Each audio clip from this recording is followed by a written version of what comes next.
Hi everyone, my name is Kate, and today I'm going to talk about the Spanish Film Festival, which is held through June and July in Melbourne.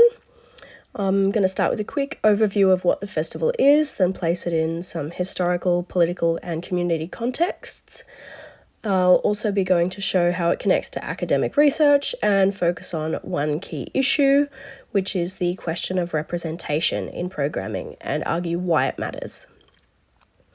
So firstly, an overview. The Spanish Film Festival is an annual cultural event held across Australia, including here in Melbourne, throughout June and July. It showcases contemporary films from Spain alongside a selection from Spanish-speaking Latin America. The program usually includes some big-name releases, retrospectives of well-known directors, Q&A sessions, and community events. Most screenings are in Spanish, with English subtitles, making them accessible to a broad audience in an English-speaking country. So the festival is both entertainment and a cultural bridge. It connects Melbourne audiences with Spanish-speaking cinema, while offering filmmakers the chance to engage with new audiences abroad. Historically, film festivals experienced a boom after the Second World War when they were used to rebuild cultural exchange and diplomacy. Over time, specialised festivals emerged, focusing on national cinemas or specific linguistic groups.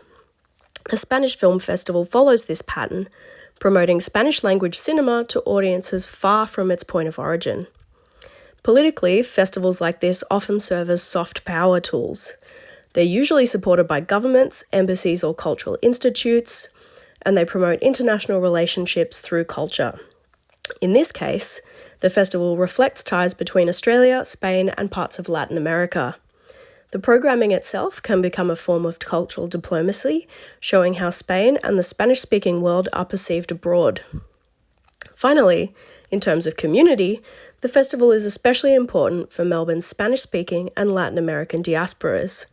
It gives them a place to celebrate language, identity, and culture. For many, it's not just about watching films, but about connecting with heritage and community in a city that might be far from home. So how do researchers approach festivals like this? In academic research, film festivals are not just entertainment. They're studied as cultural intermediaries, as gatekeepers that decide which films travel across borders and which don't. Scholars of transnational cinema examine how national cinemas are reframed when they move into international contexts and how diasporic communities engage with these events to negotiate their own identities. Others might look at cultural policy and soft power, analysing the political motives behind cultural festivals and the implications for representation. So this brings me to one really important issue, which is representation and inclusion in programming. Like many film festivals, the Spanish Film Festival in Australia often highlights films that appeal to international critics and funders.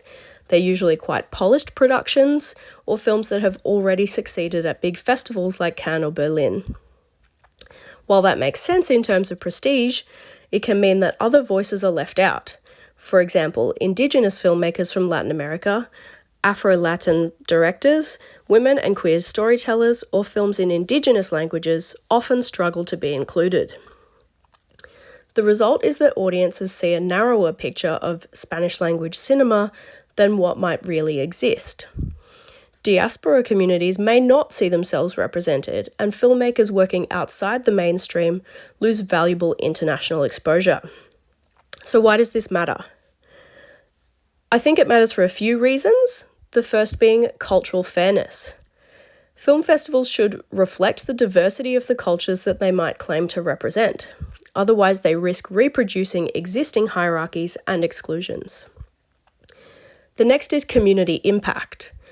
If the festival is to truly serve Melbourne's Spanish-speaking communities, its programming should reflect the full range of their cultural identities, not just the ones that are marketable internationally. And the last is scholarly value. For researchers, broader programming provides richer material for studying cultural flows, identity, and post-colonial narratives. Narrow programming limits what can be studied and understood. So in conclusion, the Spanish Film Festival in Melbourne is a vital cultural bridge connecting Australia to Spain and Latin America, while also offering a space for diaspora communities here. But like many festivals, it faces questions about who is included and who is left out. By broadening its programming to include more marginalised voices, the festival can better serve its audiences, its community, and its role as a site of cultural diplomacy and research. Thanks.